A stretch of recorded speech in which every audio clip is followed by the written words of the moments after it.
again, greetings, family. We're going to go into our 10-point appeal and plan for the new black economy. And we're joined by our sister Shanieri Norman, who is our vice president, along with Baba Kimbizi Merritt, who's our secretary. Take it away. Shay, why don't you lead us off with questions that will help us get into the conversation?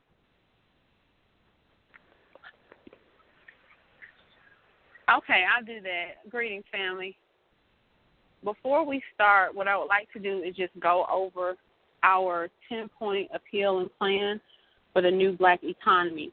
Of course, in the last hour, those of you who were on the line at 9 o'clock got to hear quite a bit of information as far as us lifting us in the 10-point appeal and plan. But that's how we're going to break out this training and orientation hour. And every Thursday, when we go over the different points, we'll go through all 10 and then go back to the one that we're on for the night. Tonight is point 3. So as I begin, point 1, as black people, we take full responsibility for the economic destiny of our communities and nations. Point 2, black persons and black institutions, especially the black church, join together as members in a large-scale, cooperatively owned business enterprise to pool our resources. Point 3, this cooperatively owned business enterprise is reflective of our unique culture and interest in the world. Point 4, the governance and legal form of the cooperative accommodate democratic principles, one member, one vote with elected leadership. Point 5, only members of the cooperative and not the public have the opportunity to secure ownership units, equity in the business enterprise with the potential to amass billions of dollars for community development. Point 6, the cooperative focuses on opening and operating businesses in local communities that, 1, provide needed goods and services, 2, create new jobs, 3, stimulate additional business activity, and 4, yield a fair profit. Point 7, the cooperative is driven to duplicate and expand into hundreds and eventually thousands of businesses, all owned and controlled by the collective. Point 8, the net profits from overall cooperative success are used to, 1, reinvest, 2, are used for the distribution of grants and endowments, and 3, direct returns or dividends to member owners of the cooperative. Point 9, the large-scale cooperatively owned, group-owned business functions as a catalyst and central element in building and sustaining the new black economy, one that gives power to our people. And point 10, Uplifting Economic Development Cooperative, LLC, serves as the aforementioned model. So, again, every Thursday night we're going to be going through the entire 10 points so that if there's anyone who's listening in online and doesn't have access to the 10 points, so that you can hear them all and understand what it takes for Uplifting Us to actually become this formation and this world-class business model. So going back to point 3, which is the point for tonight, it says this cooperatively owned business enterprise is reflective of our unique culture and interest in the world. So at this point, Baba Kimbizi, can you hear me? I can hear you. Okay. So let's get into a discussion about point 3 and how important it is to have a cooperatively owned business enterprise, our unique culture and interest in the world. So my thinking is this.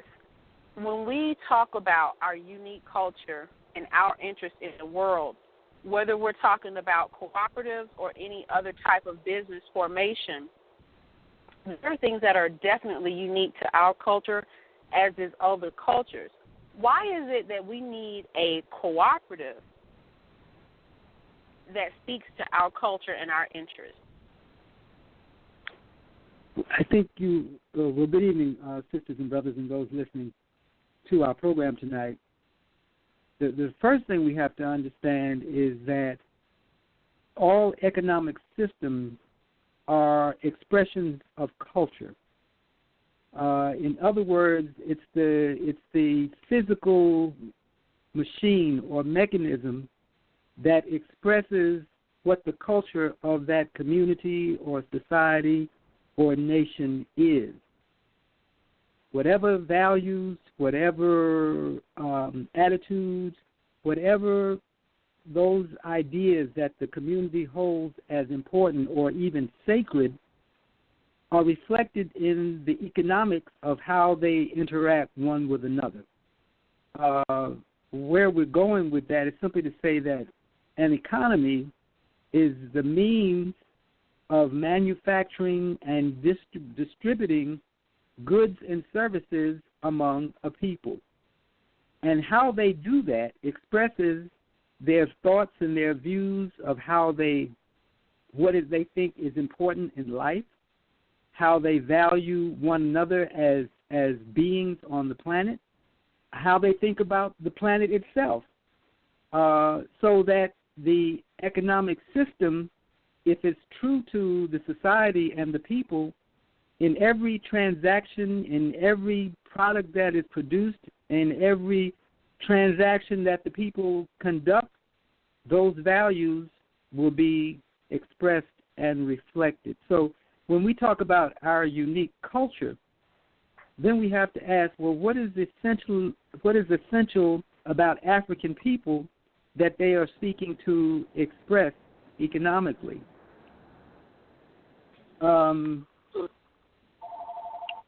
I'll pause there. Did you? Yeah, that's good. That's good. Actually, the next question for you is, you talked about our unique culture and the need for ULU, but the question is, when we talk about, because you said this, controlling the economics of our community, what do we really mean when we say that? Well, I think one of the things that we've been saying in ULU is that ujamaa, and that's the Swahili term for cooperative economics, is familyhood that builds an economy. In other words, in African societies, what was most important were the people and how they related one to another. And so in order for us to return to being able to make our own history, therefore we have to build our own economy. Otherwise, all we are is participants in the economies that some other people have built, and those economies have different agendas and different purposes. We find ourselves ensnared in capitalism, which is all about profit and commodity exchange and maximize profit, even to the exploiting of people's labor, exploiting of the environment itself. And so our challenge is to create an economic model that reflects that we believe that there is a supreme being, no matter what name you may use to refer to that being. We think that human life is at the essence and the core of what we mean by life. And so that should be reflected in the way we do business one with another. And until we get to the place where we have put together an economic system that enables us to honor one another, to honor our women, to honor our children, to share the abundance that is on the planet, there is no real scarcity. It's just that a few people are hoarding all of the wealth for themselves. And the most valuable commodity on the planet is the African mind. It's not money. It's the ideas that flow from African genius.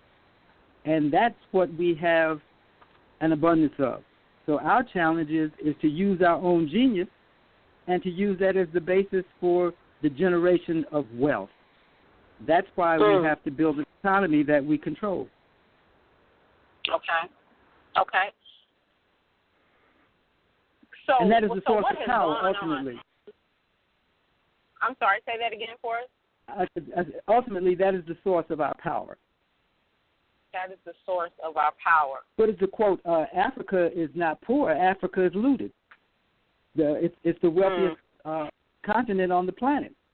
There is no lack of wealth, but it's being robbed and pillaged by people for their own good, for their own purposes.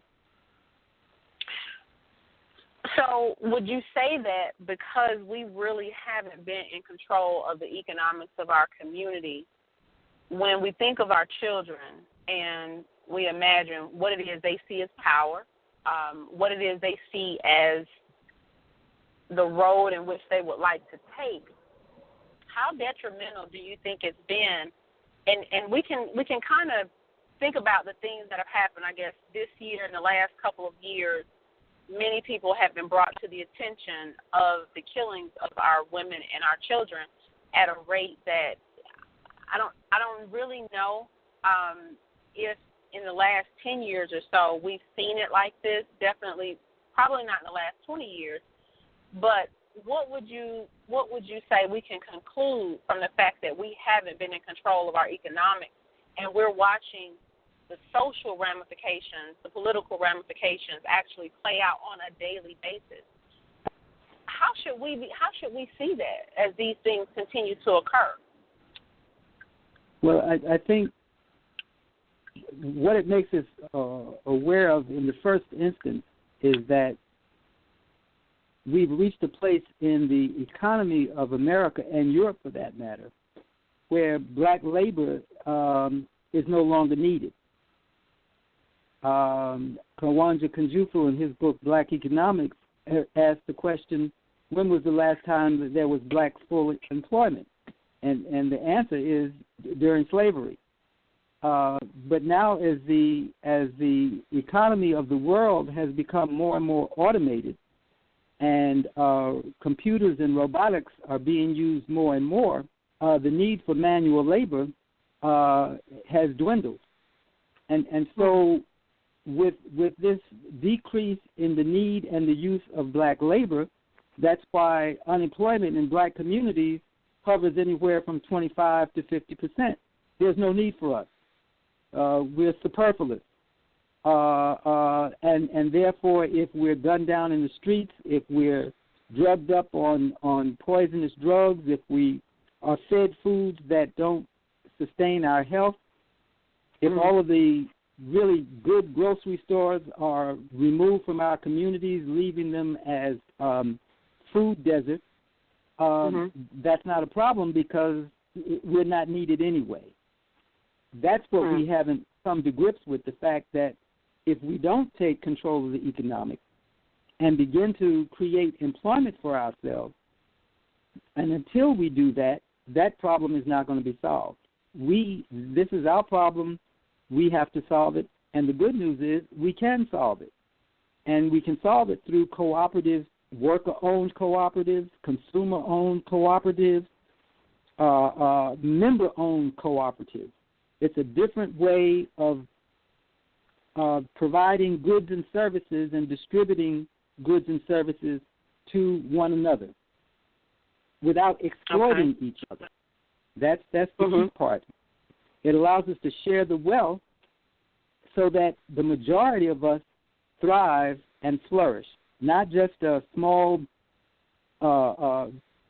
group at the top, 1% or half of 1%, while everybody else lives in misery and struggles to make it, paycheck to paycheck. So politics and economics are two sides of the same coin.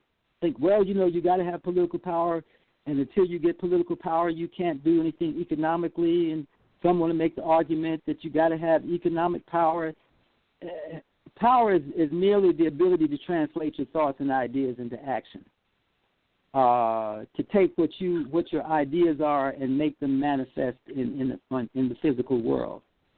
And so, in truth, economics drives power, and the politics support the economics. So we have to get to a place where we're building an economic base that reflects our unique culture and values. And for us, that means things like unity, self-determination, cooperative work and responsibility, cooperative economics, purpose, creativity, faith. Those are the values that have sustained African people for millennia. But they are not reflected in capitalist economies. If anything, they are just the opposite in capitalist economies. The selfishness, the greed, the lust, the exploitation, the domination, the competition for competition's sake, the devaluing of people, the devaluing of nature. That is what capitalist economies have done in this country and around the world. Okay. Now, you said something about competition for competition's sake, and I would like to go into that a little bit deeper, because what I want us to be able to do is to be able to connect those examples, those very tangible, very real examples, with the principles of not just cooperative and cooperative economics, but ULU in particular. Before we get into that, though, I would like for us to go ahead and take a call. We have a caller on the line that's waiting to ask a question. Can we open it up for that caller, please? Yes, 4457. 4457, your line is open. Yeah, this is Abby O'Doon in New York. I just wanted to make a little comment to the exchange that was just brought about in discussing cooperative economics and the like. One of the things I think that ULU needs to address within the whole framework of what's already been put out there was the need, as I've said to DJ and Hakima previously, is a need to focus the economics on a system of wants versus needs.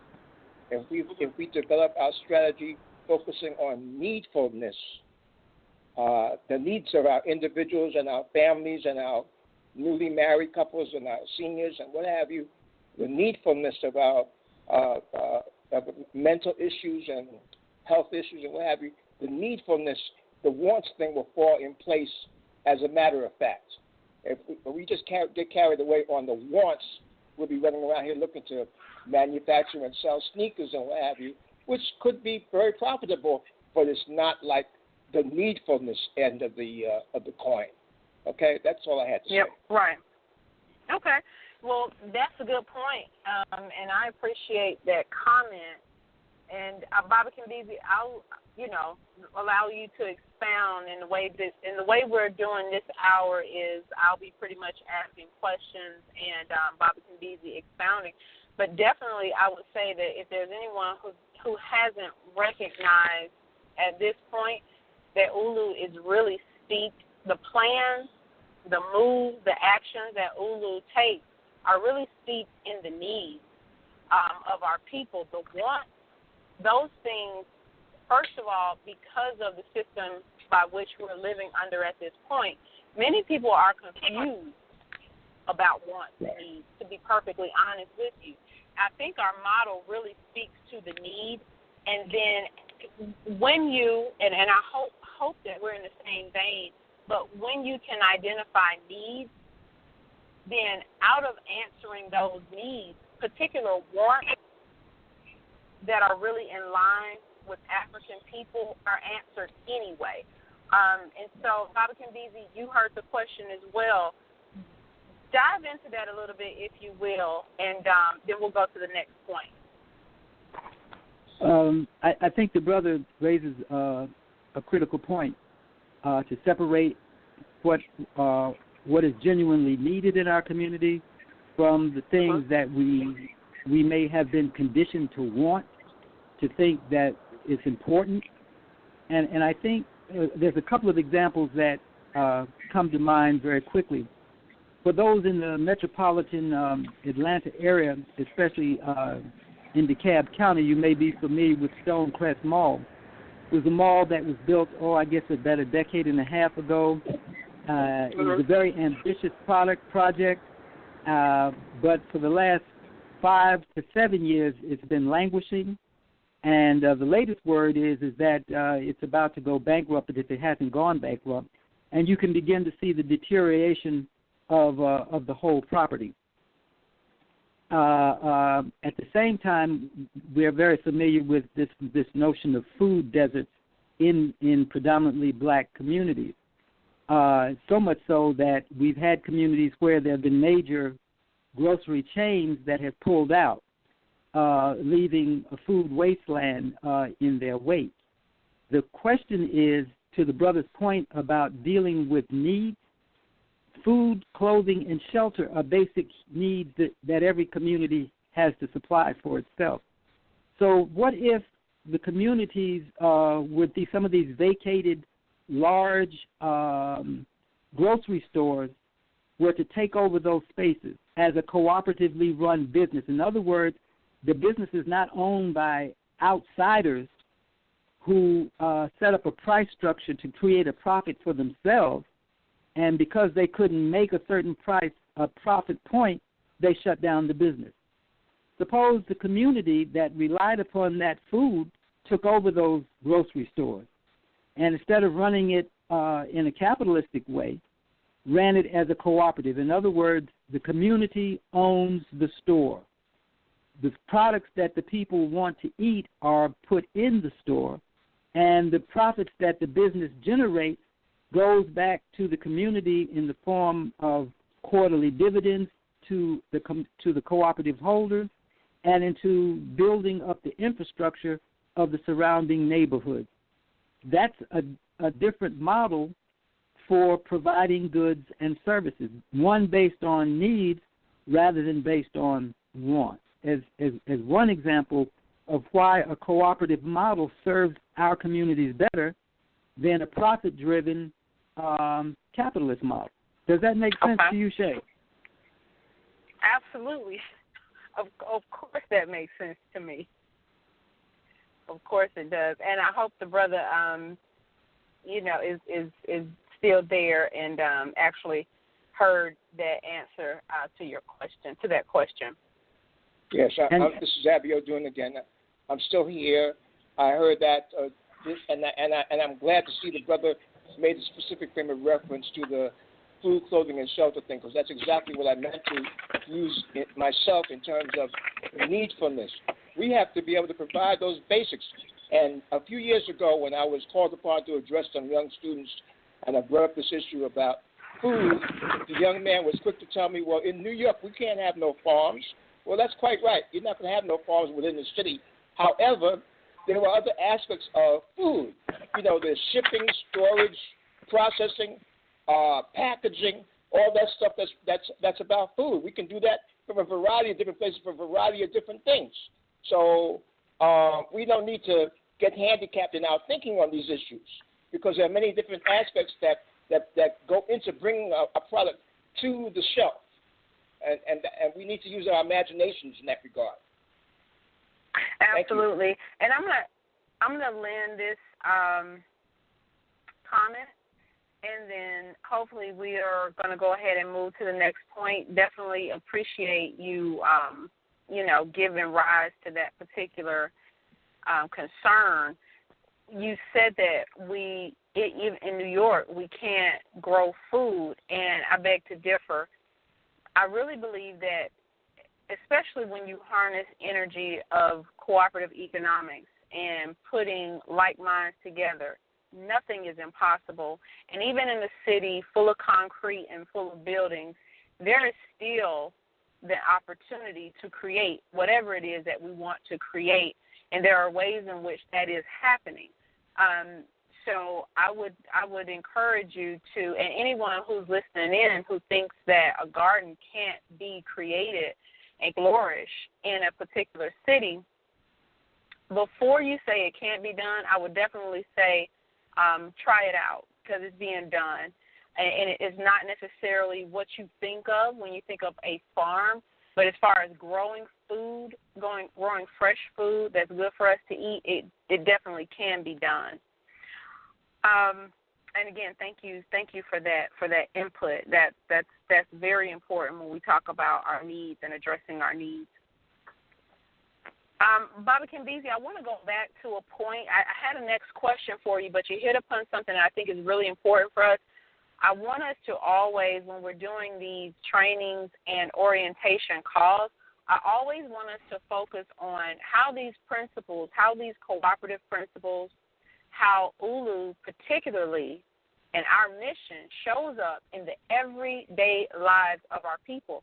So when you talked about competition, oftentimes if you're a person who's you're really serious about being the best and doing the best that you can be in competition with yourself in a way, and doing the best that you can. But when you talk about hyper competition and you talk about capitalism, make the distinction between those two, because I think that a highly motivated person or someone who is apt to look at ULU and say, okay, this is an alternative to what we're seeing today. I really, really like it. I want more of it. I want to be a part of it. But a lot of times we are so bogged down with competing against one another that the lines can get blurred. How do you think we should really address how competition shows up in our lives when we're talking about being the best that we can be as an individual, but also competing against one another? What does that do to us when we compete against one another? What's wrong with that? Well, I think that the answer to that question in part goes back to, again, the focus of this third point, this idea of a unique culture. So then, there are places where competition has its place. It makes sense. But overall, what we need more than anything else is cooperation. We don't need 3 or 4 stores on the same block selling sneakers when there's a need for quality schools, health care, grocery stores. In other words, if we were to pool our resources and to build a grocery operation of some significant scale that could meet the needs of the community, that would be a better use and investment of our money than having a bodega on every corner. You follow what I'm saying? Where Absolutely. You may have 4 or 5 quote unquote entrepreneurs competing for the resources in that community by selling junk food, snacks, and sodas and chips. Where what's really needed is a place where people can get fresh produce and fresh fruit and have high quality food so that their health will improve. So that, again, as a value, as a cultural value, African people, because of our intelligence, our first order of business was always cooperation. Organize the resources and the businesses in such a way that the basic needs are met. And when you do that in a culture that values human life, then it's not so much about people competing to be on top of one another. In other words, to keep up with the Joneses, or to constantly be setting a pace that always makes you at the top of the social order, but more importantly, to create a society that is more horizontal, where everyone's gifts are being developed, and the pleasure of life is sharing those gifts one with another, not having to be where one household has more wealth, has 10 times the wealth of the next 100 households. that builds these inequalities that then leads to all kinds of tension and friction and anger and hostility, not to mention stress. Okay. Well, I do want to, thank you for answering that question. I do want to remind our listeners that you are open to ask a question or give a comment, and all you have to do is press 1, the number 1 on your phone, and we'll open up your line so that you are free to express yourself and give energy to this conversation. Brother DJ, do we have anyone holding at this time? No, not at this time, but I'm definitely on the lookout. If someone pushes 1, I'll let you know, and you can let me know when to open up their line for a question or a comment. But we're good now. Okay, thank you. So there's something that you said a couple of times, and I want us to give more meat to this. When we talk about power, right, you said it a couple of times, and I'm sure in the last hour it was said over and over. Define power for us. There's a couple of ways. There are several ways to understand or think about power. One of them that I said earlier was the ability to translate one's thoughts and ideas into action. The ability to take a thought or an idea and make it manifest on the physical plane. Those are expressions of power. It was interesting to me that one of our greatest thinkers and strategists, Amilcar Cabral, made the point that when people have and control their own economy, that's when they return to the path of making history. So in other words, we have people who have an idea, something that would improve the quality of life, a product that would make life more enjoyable and more meaningful. But it's only an idea. So they need an economic mechanism to actually build it, to make it physical, so that people can live it, walk in it, actually handle it. When they create those kinds of goods, or even if it's a service that they're creating, that becomes an artifact of history. In other words, the rest of the world can take note that up until this people made this product or this service, it didn't exist on the planet. But because of their genius, because of their creativity, because of their imagination, now the whole world can benefit from a new way of understanding the possibilities of what life can be on the planet. That's the ability to make history.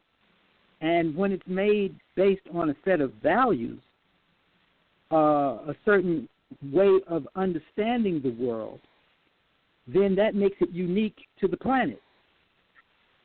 And that's why we're trying to break out of these economic systems that other societies have foisted upon us and return to creating our own economic model so that we once again, as a people, can make history. That's part of what it means to be a sovereign people. We make our own history. And we cannot do that apart from owning and controlling an economic model that we have created out of our own genius, out of our own energy, out of our own labor. That's the challenge that is before us in this historical moment. And that's an expression of power. But if all we're thinking about is how to make the next unique sneaker or to put designs on the sneakers that we've bought, we're missing the opportunity to take our place on the world stage.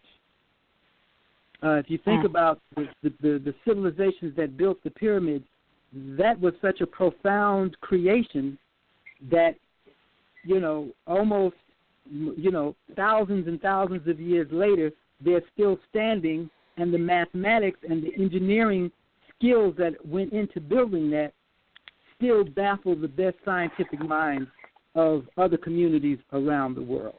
They still don't know how they were able to move those 70-ton blocks without the use of steam and hydraulics, but yet they're there.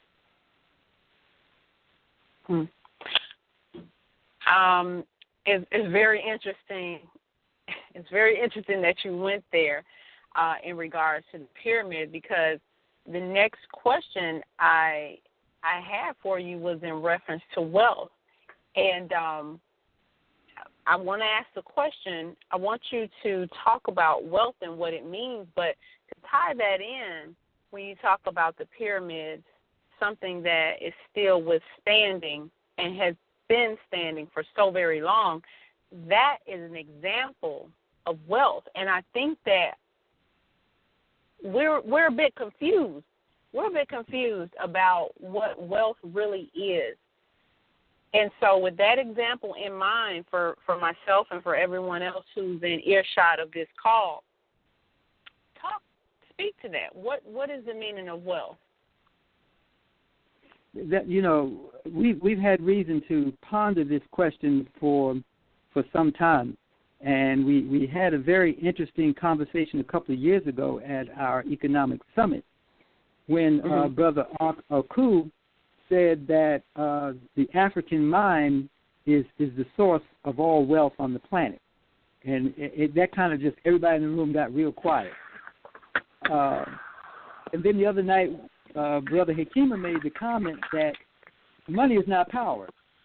And that was such a jarring comment that it caused everyone to kind of do a double take, because all of our lives, most of us in this country have been just conditioned with this idea that money is power. When you get money, you got power. The people who have real power know that money is just a means of exchange. It's not the real power. Money only has power to the degree that there is genuine wealth behind it. And so wealth sometimes is defined as an abundance of valuable possessions or money, but that's misleading. Yeah. Wealth is not the abundance of valuable possessions. The valuable possessions are an expression of wealth, but the valuable possessions are the byproduct of the mind that produced whatever that is. So when you get back to the source of whatever it is that you say is valuable, that is the real true source of wealth. And that's why I made the comment that, going back to what Brother Uncle Ku said, that the African mind is the most valuable resource on the planet, because it is the source from which all of these ideas emanate. Do you follow what I'm saying? In other words, yeah.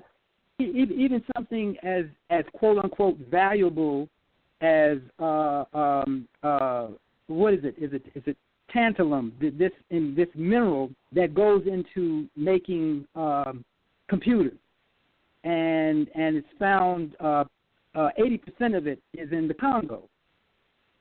But the only reason it's valuable is because it's a resistor that enables cell phones to work.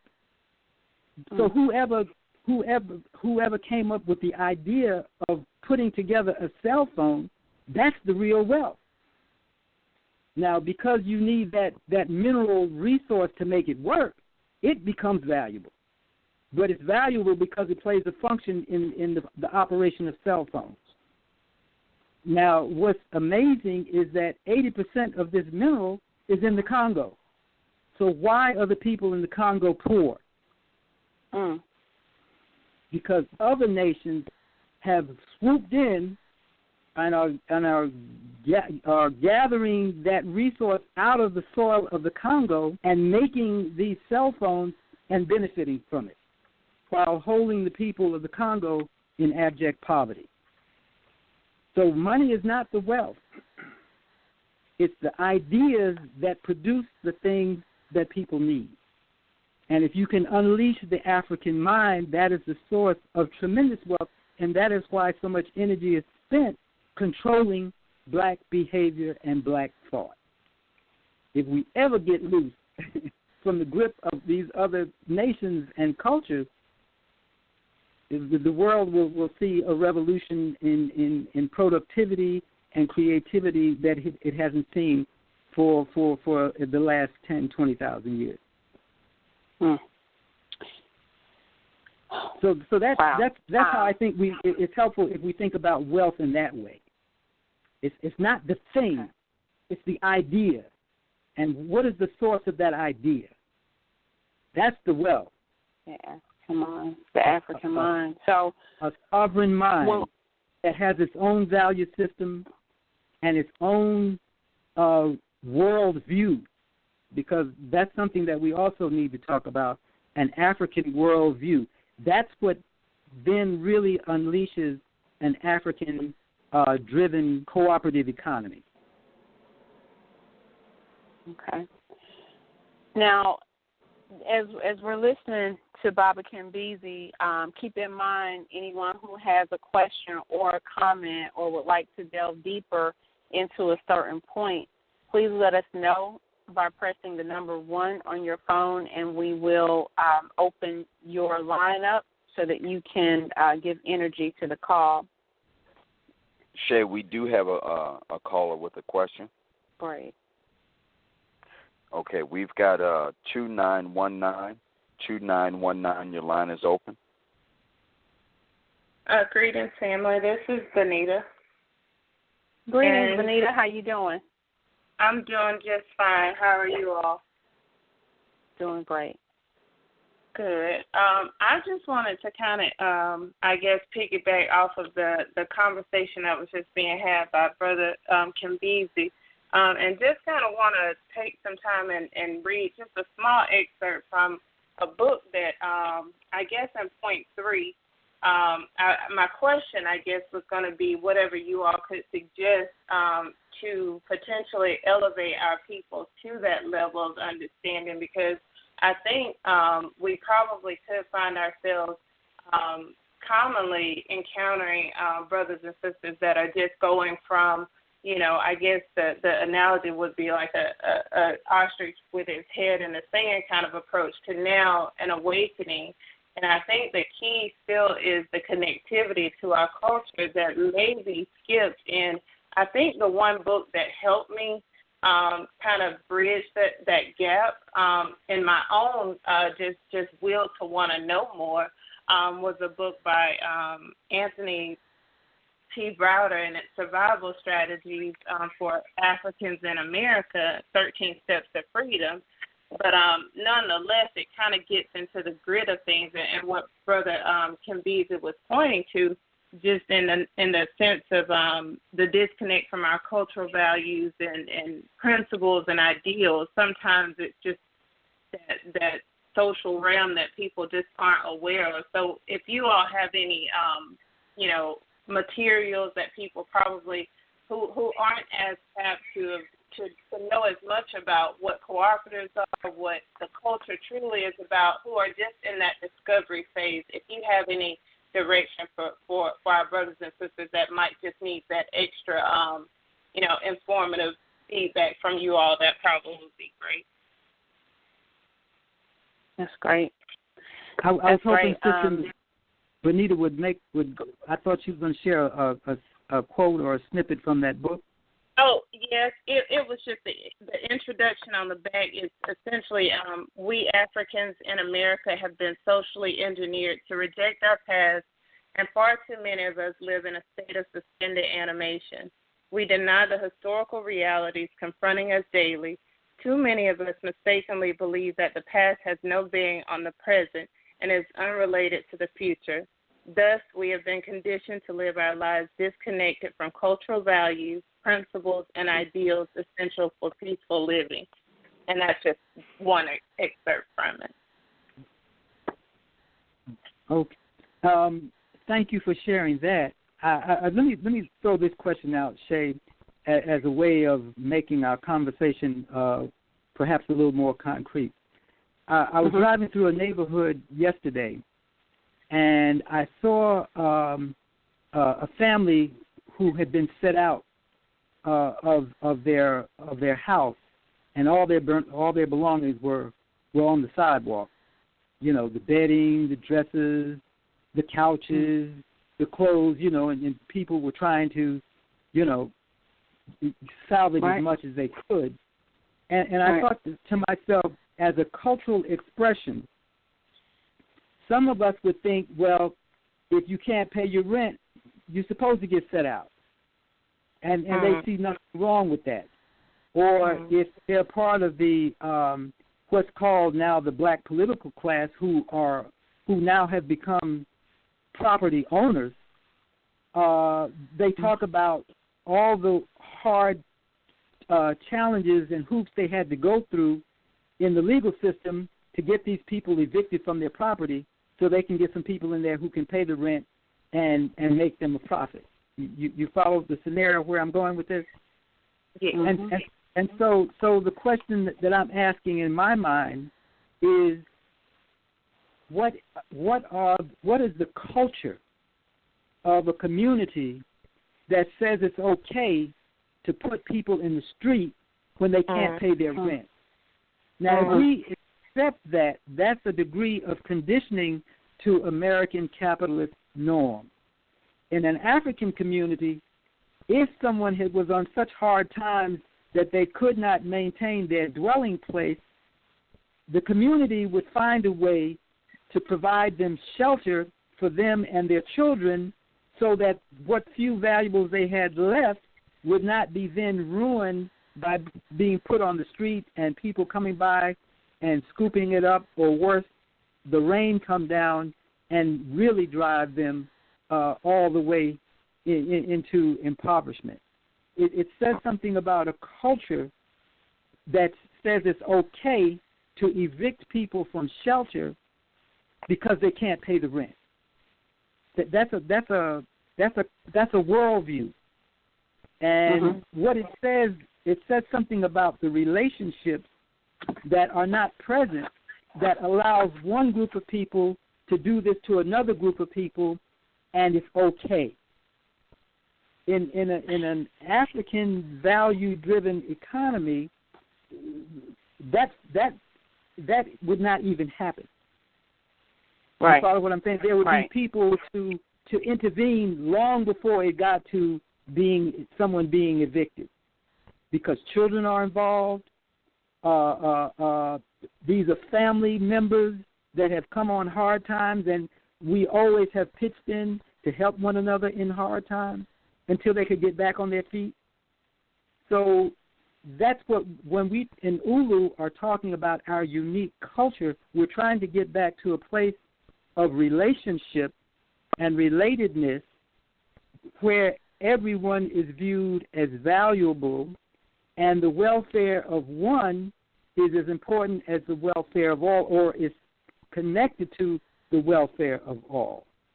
And until we get to that, we're still in a very precarious kind of position. But I put that out there as an example because that causes us to reflect on, well, what are our values? If I'm a landowner, then and I argue that, well, they should be put out because they couldn't pay the rent. Right. They tore up the place. Right. And that's what they deserve. Mm-hmm. Right. Absolutely. Bonita, thank you very much. I wanted to end the call at 11 with a suggested read, but I would like for us, because you so naturally gave that particular example, for everyone who's listening, if you have not read, and if you are looking for something to connect you more to the culture, or pretty much put the pieces of the puzzle together as to why, you may not be as connected to the culture. Bonita gave a very great example of Anthony Browder's. Bonita, is your line still unmuted? Can you hear me? Yes. Give the title to the book once more, please. Oh, okay. The book title is Survival Strategies for Africans in America, 13 Steps to Freedom by Anthony T. Browder. Okay, and maybe what we can do on one of our calendars, this is only privy to ULU members, maybe what we can do is go back and give the suggested read for each Thursday night call. I think that will be a good idea just so we can show the progression, and at some point everyone, all the membership will be able to see some of those same books, videos, excerpts, and we all have like a collection of them. I do want to mention this briefly. We have a caller waiting, but I want to mention this briefly. You talked about the lack of the relationship between people under the capitalistic model or system, and I just want to say that the relationship does exist, but it, like you said earlier, it exists for the express purpose of profit.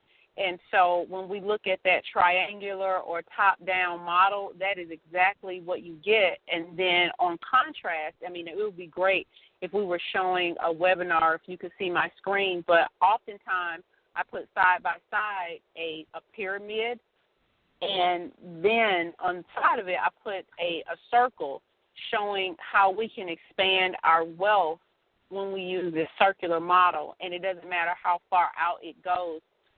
In so many different ways, you can show how a pyramid or a top-down model is finite.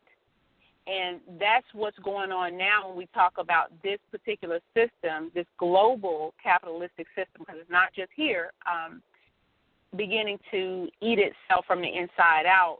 That is a finite system wherein which, on the contrast, when we're talking cooperative economics, this is a circular model that as long as we give energy to it, it can continue to expand and expand and expand.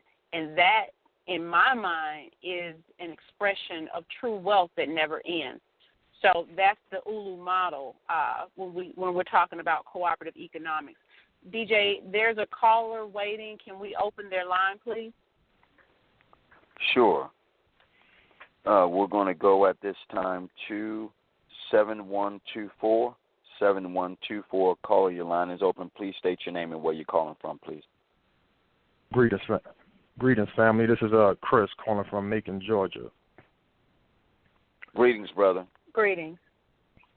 I just got to, well, really, as I sat on hold with my question, I think Brother Kambezi really touched on it with this thorough explanation of the African community worldwide, socially and culturally, what we're going through. But I'll still ask it anyway as related to point number 3, and maybe if you want to expand a little more, that'd be great.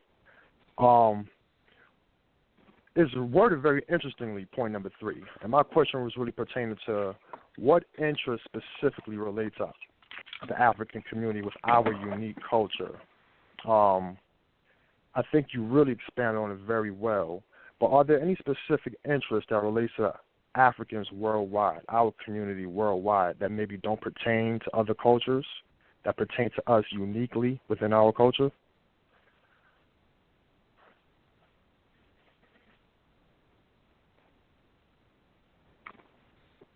You there? Yeah, I'm here. Did you hear me? Say, yeah. We heard the question, brother. Go ahead, Baba Kambezi. Well, I would answer that question. I would begin to answer that question this way. Keep in mind that we are the first culture, so that the best of our genius, of our creativity, has really been taken around the world. But if I had to, be more precise and say what is uniquely African, it has to do with this idea of there being, I don't want to use the term supreme being, but I want to say that there's this idea of divine consciousness and will that permeates all life, that is the source of life, that is life, and that everything, and this is the principle of unity, brother, everything is connected and interdependent. When you start from that premise that everything is interconnected and interdependent, then this whole idea of enemies and people being adversarial to one another is driven by their unawareness of the fact that at the root of everything, we're all one. And that's one of the lessons that we've learned from environmental science, this idea of these interpenetrating ecosystems, that if you affect one blade of grass over here, it has a bearing on how flowers and plants and trees will grow over there. And if you destroy the bees over here, other life forms and species will be compromised over there. So there was this holistic worldview that permeated everything that we thought, said, and did that is uniquely a product of the African genius. And it issues in forms of cooperation. It enters in forms of reverencing of life. It shows up in working together to build things that benefit everybody, not just a few. It celebrates creativity so that we're always doing what we do in new and interesting ways. There's this abiding faith that it's going to work out okay in the end if we continue to support one another. And that's at the very basis of the societies that we built. In ancient Egypt, it was called Ma'at. Truth and righteousness and justice and order and harmony and balance and reciprocity. These were the cultural matrix that undergirded everything that we did and the communities that we built. And they're still very active, today. A lot of them are under assault, but there's evidence of this anywhere, there are concentrations of African descended people. So I would say that would be one way of answering your question about what is uniquely African and what is the contribution we're making to the globe.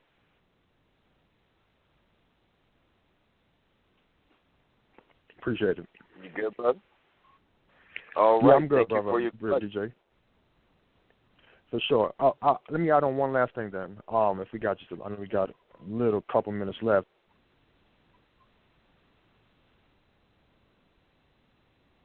Okay. Go ahead, brother. Go ahead, brother.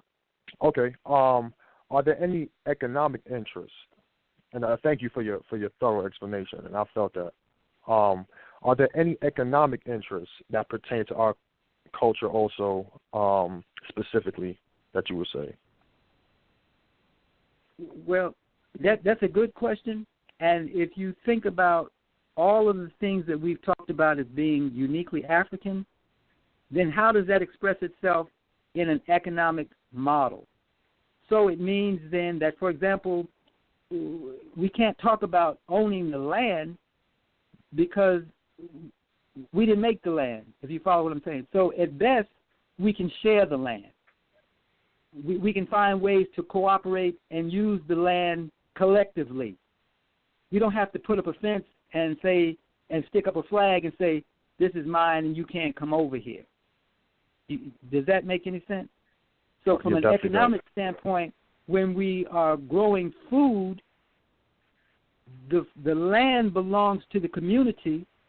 The food is grown so that everybody can eat, and there's no way that one family is going to starve simply because their crop failed. When the other 9 families or however many are in the village, when their crops were successful. And for those of us who grew up in the South and know anything about the South, a lot of people had these garden plots, and they always produced more than they could eat, so they would walk up and down the street and share the surplus of what they had grown. So there was always food available for everybody. Wasn't nobody hungry. So from an economic standpoint, the way those values play out is that we share the material resources of the planet so that everybody is able to have food, clothing, and shelter at a minimum. And then as the community grows stronger and stronger and stronger, everybody benefits in the surplus. It's never hoarded for just a handful who have the muscle power to hoard it for themselves and beat everybody back, as we see in this country.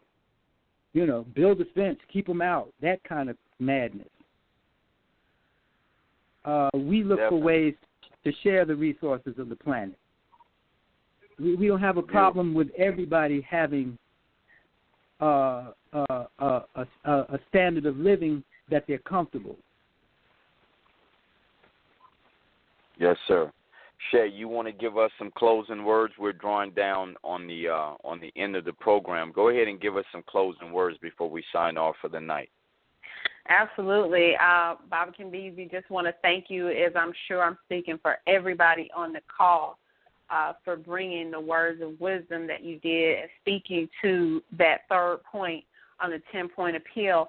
I simply can say, I am because we are. We are because I am. That is our wealth, and that is what ULU is designed for, is for to promote that.